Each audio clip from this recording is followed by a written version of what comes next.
푸셈의 거꾸로 한국사 시즌2. 거꾸로 한국사 영상이 너무 많아서 보기 힘들다는 학생들의 의견을 적극 수렴해서 시즌2를 만들었습니다. 학습지 중심으로 간단하게 정리해 나가겠습니다. 한 차씩 수업할 때 한 개 내지 두 개 정도의 영상을 볼 수 있도록 준비할게요. 이를 위해서 선생님이 기기도 새로 사고, 안 보이던 푸 그림도 좀 보이죠? 푸 그림도 약간의 변신이 있었습니다. 열심히 공부하고 있는지 좀 볼게요. 푸 선생님이 열심히 보고 있습니다. 첫 번째 영상 넘버 1. 조선의 건국과 통치체제 정비. 조선이 건국되다. 14세기 후반 동북아시아, 고려를 둘러싼 동북아시아의 정세를 살펴보면 여러분들 그 홍건적 기억하시죠?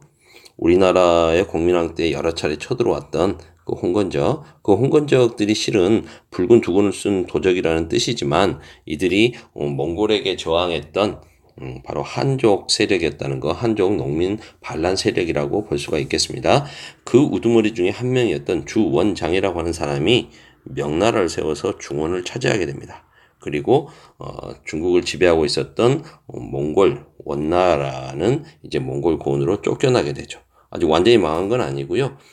이제 북쪽으로 밀려난 원나라라 해서 북원이라는 이름으로 좀 더 수명을 연장하게 됩니다. 버티게 됩니다. 그러면 당시 고려는 이제 우왕이 공민왕에 이어서 집권을 하고 있었고요. 예.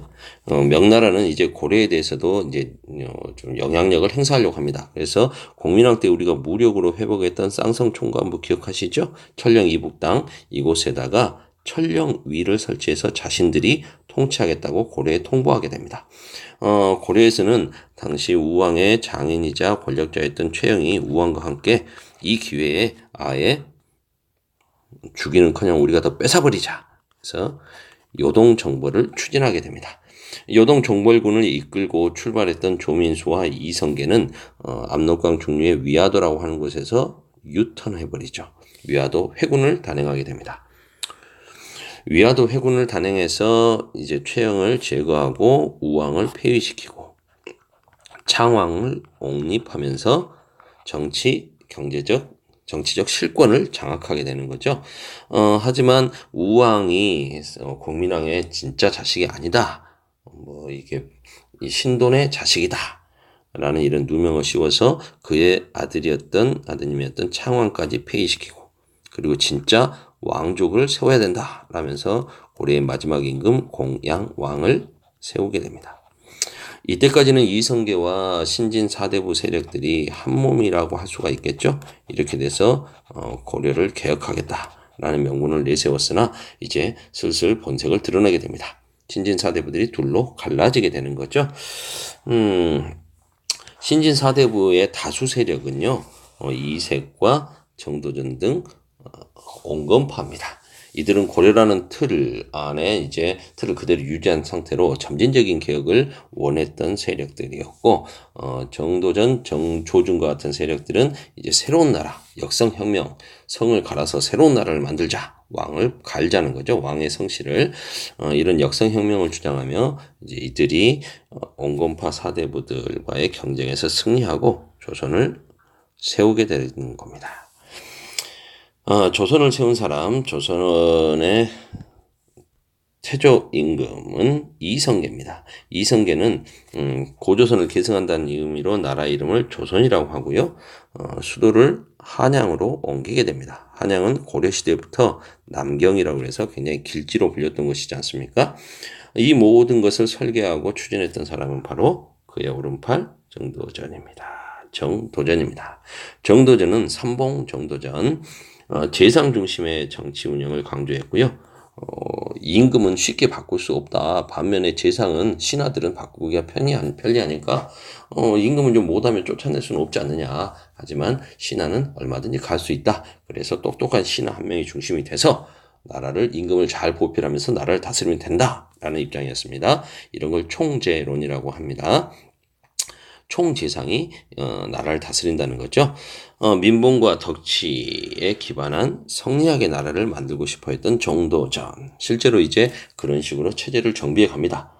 하지만 여기에 반기를 든 사람이 있었으니 조선 건국의 1등 공신까지는 정도전 못지않 정도전이 설계자라면 실제 실행을 하고 좀 힘들었던 일, 남들이 좀 생각하기에 좀 피를 묻혀야 되는 좀 이런 일들을 다 하면서 조선 건국에 큰 공을 세웠던 이방원은 오히려 종친이란 이유로 왕족이란 이유로 정권에서 권력에서 밀려날 걸 강요받습니다. 그러자 왕자의 난, 1차 왕자의 난을 일으켜서 정도전을 제거하고 권력을 장악하게 되죠. 그리고 자신의 큰형님, 아버지 형제들 중에서 큰형님, 아니 아버지 형님, 자신의 형제들 중에서 큰형님, 원래는 첫째가 있었는데 첫째가 죽고 없었기 때문에 사실상의 맏아들이라고 할 수 있는 둘째 형님을 이제 적장자라는 이름으로 왕이 올리니 그분이 바로 정종 2대 정종 임금입니다. 그리고 본인은 이제 왕세제 다음에 왕이 보위를 이을 사람이 돼가지고 후계자가 되는 거죠. 이렇게 해서 결국은 정종으로부터 왕위를 양위받아서 3대 임금에 오르니 태종이 됩니다. 태종 이방원은 왕권 강화를 위해서 6조 직계제를 실시합니다. 2호의 병형공 6조의 판서들이 의정부를 거치지 않고 왕에게 직접 보고하도록 하는 거죠. 이렇게 되면 의정부를 중심으로 한 삼정승들 재상권의 약화를 가져오게 되겠죠. 본인 또한 1차, 2차 왕자의 난을 일으켜 놓고도 1차, 2차 왕자의 난 때 사병을 동원해서 권력을 강화시켰음에도 불구하고 이제 왕이 됐으니까 사병은 안 돼. 그리고 모든 군사권은 왕이 장악할 거야. 전하, 이러시면 아니 됩니다. 언론 기능을 하는 사관원 독립시켜줍니다. 좋은 것 같네요. 왕에게서 독립된다는 의미가 아니고요. 신하들로부터 독립되게. 그래서 오히려 대신들을 견제할 수 있게. 왕권 강화책으로 사관원을 독립시킨 겁니다. 그리고 이제 강력한 왕권의 기반은 이제 백성들을 장악하는 데서 나와야겠죠. 백성들을 장악하고 세금을 제대로 걷어야 될 것입니다. 그래서 집집마다 사람들이 얼마나 사는지 호구를 파악해서 호적을 작성하게 하고 16세 이상의 남자들은 모두 호패를 착용하게 합니다. 이 호패에는 재밌는 게 일반 백성들 같은 경우 성명, 주소, 얼굴색, 수염이 있는지까지 좀 기록을 하게 했고요. 관리들 같은 경우에는 3품 이상은 관직을 이름을 좀 쓰도록 했고 3품 이하는 관직과 성명, 주소를 쓰도록 했다고 합니다. 그리고 이 재료가 높으냐 낮으냐에 따라서 신분에 따라서 그 좀 재료가 뭐 상아, 녹각, 나무 등으로 이렇게 달리 만들었다고 하니까 호패만 봐도 야, 이놈의 신분이 어떻게 되는지 좀 알 수 있었겠죠. 그리고 이제 땅을 조사해서 토지를 조사하는 양전 사업을 실시해서 세금을 부과해서 전세를 확보하게 됩니다. 요걸 한번 그림으로 표현해 보면 이렇게 될 것 같아요. 그림은 미리 그려놨습니다.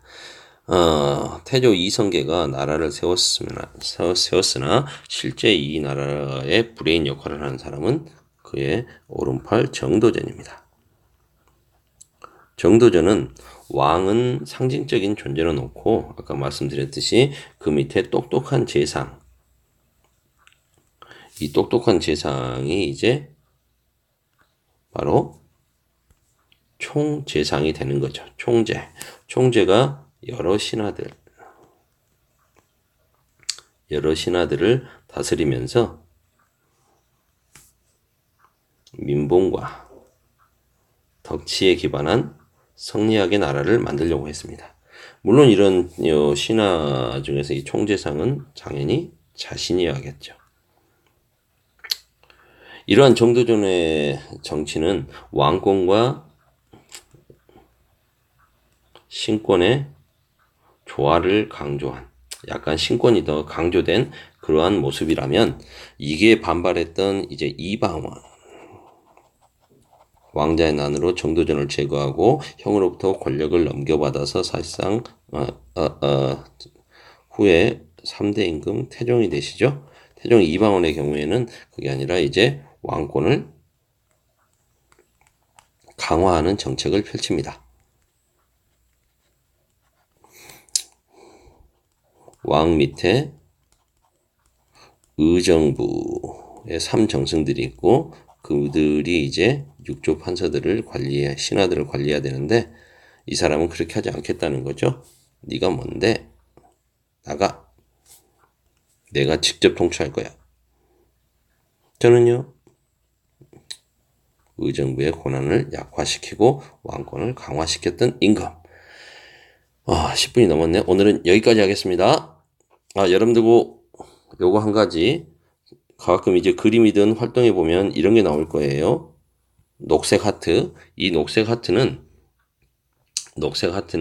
여러분들이 디딤 영상을 봤는지 확인하는 거니까 선생님한테 답장 보낼 때 녹색 하트 내에 있는 단어들을 말머리에 붙여주시기 바랍니다. 붙여서 답장을 해주시면 감사하겠습니다. 오늘은 여기까지.